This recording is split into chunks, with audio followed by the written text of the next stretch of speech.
আসসালামু আলাইকুম ওয়া রাহমাতুল্লাহি ওয়া বারাকাতুহু ইন্নাল হামদুলিল্লাহ নাহমাদুহু ওয়া নুসাল্লি আলা রাসূলিল কারীম আম্মা বাদ ফাআউযু বিল্লাহি মিনাশ শাইতানির রাজীম বিসমিল্লাহির রহমানির রহিম।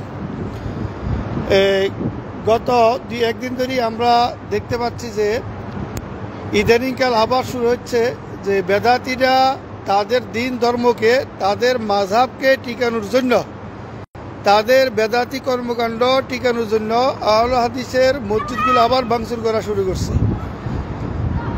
সর্বপ্রথম কথা হচ্ছে যে বেদাতির উপর আল্লাহ লানত বর্ষিত হোক, এটা আমরা আল্লাহর কাছে দোয়া করি যে আল্লাহ লানত বর্ষিত হোক বেদাতিদের উপরে, কারণ এরা হেদায়েত পাওয়ার মতো কোনো কর্ম করে নাই। যে সমস্ত বেদাতিরা কোরআন ও সুন্নাহকে নিজেদের মন মতো অপব্যাখ্যা করিয়ে মসজিদে যারা নাম দেয়, কোরআনকে অপব্যাখ্যা করার কারণে যে তাদের কিছু অনুসারীরা যে দুষ্কর্ম করে, এটার প্রতিবাদে আমরা আজকে লাইভে উপস্থিত হয়েছি। আমার সাথে আপনারা সবাই যোগ দিতে পারেন, কেউ যদি যোগ দেওয়ার মতো থাকে যোগ দিতে পারবেন ইনশাল্লাহ। বাকি কথা রইল যে এই সমস্ত বেদাতিরা কতদিন এই কাজগুলো করবে, তো সেটার জবাবে আমরা বলবো যে এই বেদাতিরা এই কাজগুলো করবে যতদিন পর্যন্ত না তারা কোরআন ও হাদিসকে এবং সুন্নাহকে নিজেদের আমলে না নিবে।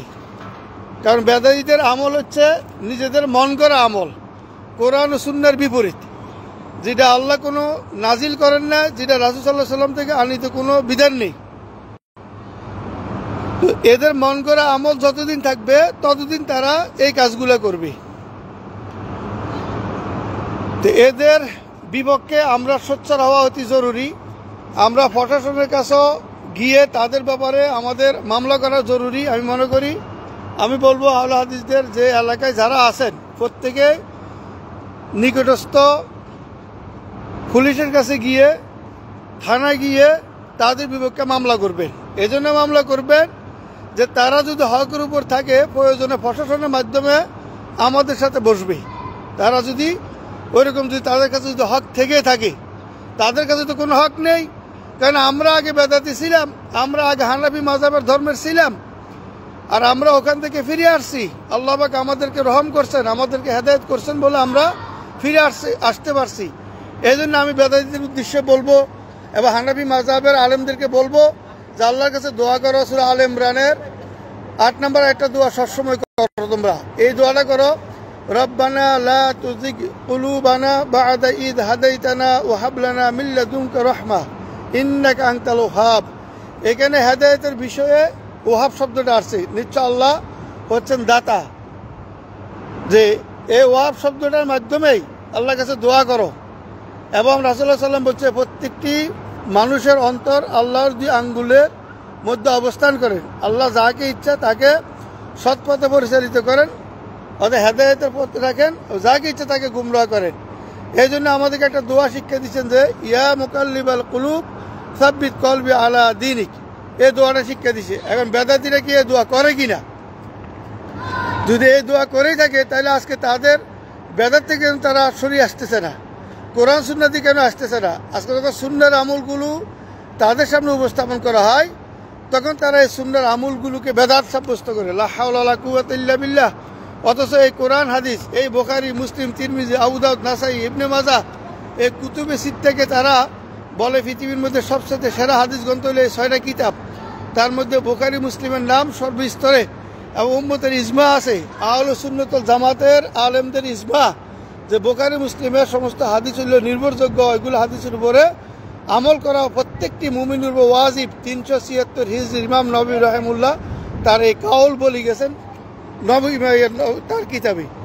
তাহলে আজকে বেদাতীরা তাদের কিতাব থেকে কেন এই হাদিস করাতে কেন সরে যাচ্ছে, কেন সরে যাচ্ছে? তাই এদের পিছনে কারা কাজ করে? আমরা দেখি এদের পিছনে শিয়া সম্প্রদায়ের দিন তাদের ভিতরে আগমন করছে। ইরাক, ইরান থেকে তাদের দিন আসছে, আহলুর রায়ের জন্ম। এই আহলুর রায়ের দিন তাদের ভিতরে অনুপ্রবেশ করার কারণে আজকে তারা আহলে হাদিসের আলেমদেরকে, এদের বিপক্ষে, এদের মসজিদগুলোকে তারা ভাঙচুর করছে। অথচ হানাফি মাযহাবের আবু হানিফা রাহিমাহুল্লাহর মাযহাবের আবু হানাফি নাম দিয়ে অনেক মসজিদ আছে, তাহলে হানাফি মাযহাবের মসজিদকে কেন ভাঙচুর করতেছে না? আবার বেদাতীরা এমন ক্যাটাগরি মুনাফিক যে তাদের সাথে আবার তাদেরই মিল নেই। এই যে কিছুদিন আগে হাটাজারি ঘটনা আপনারা দেখছেন, যে কিছু নামদারি সুন্নি বেদাতি হাটাজারি মাদ্রাসাকে আক্রমণ করছে এবং তাদের বিপক্ষে স্লোগান দিচ্ছে, মিছিল করছে এবং হাটাজারি মাদ্রাসার কিছু ছাত্র তাদের সাথে উঠে পড়ে লিখছে। তাদের লাগারই কথা। এখন তাদের এক কওমদের আল্লাহ আরেক কওমকে শিক্ষা দেয়, তাহলে এরা উভয় তো সহিহ হাদিস থেকে দূরে, উভয় তো সহিহ হাদিসকে অবজ্ঞা করে, উভয় তো সহিহ হাদিসকে যেভাবে বিভিন্ন রায়ের মাধ্যমে কথার মাধ্যমে তারা হাদিসকে ডাইরেক্ট বিলুপ্ত করে দেয়। আল্লাহ তাদেরকে হেদায়েত দান করুক। আমরা কি বলবো আর? এই যে ময়মনসিংহ মুক্তাগাছা এই যে মসজিদটা ভাঙচুর করা হয়েছে, এই দায় কে নিবে? কোনো বেদাতি আলেমকে যদি বলা হয় তখন বললো আমরা যাই না, সাধারণ লোক। ভাই তুমি সাধারণ লোকের কাছে শহীদিন প্রচার করতে পারো না, এটা তোমার ব্যর্থতা। তোমার ওস্তাদ তোমাকে শিক্ষা দেয় নাই, তোমার ওস্তাদ তোমাকে শহীদিন শিক্ষা দিতে পারে নাই, তোমার ওস্তাদ নিজে শহীদিনের উপর নাই, শিক্ষাটা দিবে কোথায় থেকে? হাদিস কোরআন থেকে দূরে তোমার ওস্তাদ। তোমার ওস্তাদে বলো আমাদের সাথে কথা বলার জন্য। আমরা হোয়াটসঅ্যাপ গ্রুপগুলো থেকে এবং গুগল মিটের মাধ্যমে এবং আমরা জুমের মাধ্যমে বিভিন্ন লাইভের মাধ্যমে ফেসবুক লাইভের মাধ্যমে এই সমস্ত আলেমদেরকে আমরা আহ্বান করি, কিন্তু তারা আসে না। তারা যখন আসবে তখন নাহু সরবের জ্ঞান দ্বারা কোরআন হাদিসকে রদ করার চেষ্টা করে। ভাই কোরআন হাদিস নাহু সরবের জ্ঞান দ্বারা কোরআন হাদিসের বুঝে না, কোরআন হাদিসের বুঝতে হয় সলাফে সালেহিনদের দ্বারা, আহলে সুন্নাত আমাদের আলেমদের দ্বারা বুঝতে হয়, সাহাবি তাবি তাবে তাবি মুহাদ্দিসগণের বুঝ অনুযায়ী হাদিস বুঝতে হয়, তাফসীর কারকদের বুঝ অনুযায়ী তাফসীর বুঝতে হয়। আর এই বুঝের বিপরীতে যদি কেউ বুঝ নেয় সে নিশ্চিত গুমরাহি পথে যাবে। আর যেটা আমরা বেদাত থেকে দেখি যে একটা কোরআন আয়াত তার সে মন মতো সে ব্যাখ্যা দিচ্ছে, ওই মন মতো ব্যাখ্যা দিয়ে ওইটার উপরে নিজে একটা আকীদা ধারণ করে, আর ওই আকীদার উপর ভিত্তি করে সে দিনের সমাজের মধ্যে ধর্ম প্রতিষ্ঠা করার চেষ্টা করে, সাধারণ মানুষকে সে উস্কে দিচ্ছে। তাহলে এদের আজকে কি পরিস্থিতি, এলেম কোথায় চলে গেছে? এজন্য ইমাম শাইখুল ইসলাম তাইমি রহিমুল্লাহ একটা কথা বলছিলেন যে একজন আলেম একজন জাহিলকে ভালোভাবে চিনে, কিন্তু একজন জাহিল একজন আলেমকে চিনে না। কারণ একজন আলেম জাহিলকে এই জন্য চিনে সে আগে জাহিল ছিল, পরে আলেম হয়েছে। আর একজন জাহিল একজন আলেমকে এই জন্য চিনে না কারণ জাহিল আগে আলেম ছিল না। আমরা বলবো একজন আহলে হাদিস বর্তমানে একজন হানাফিরে ভালোভাবে চিনে। কেন চিনে? একজন আহলে হাদিসের লোক, একজন আহলে হাদিসের আলেম এই জন্য ভালোভাবে চিনে কারণ সে আগে হানাফি মাযহাবের ছিল।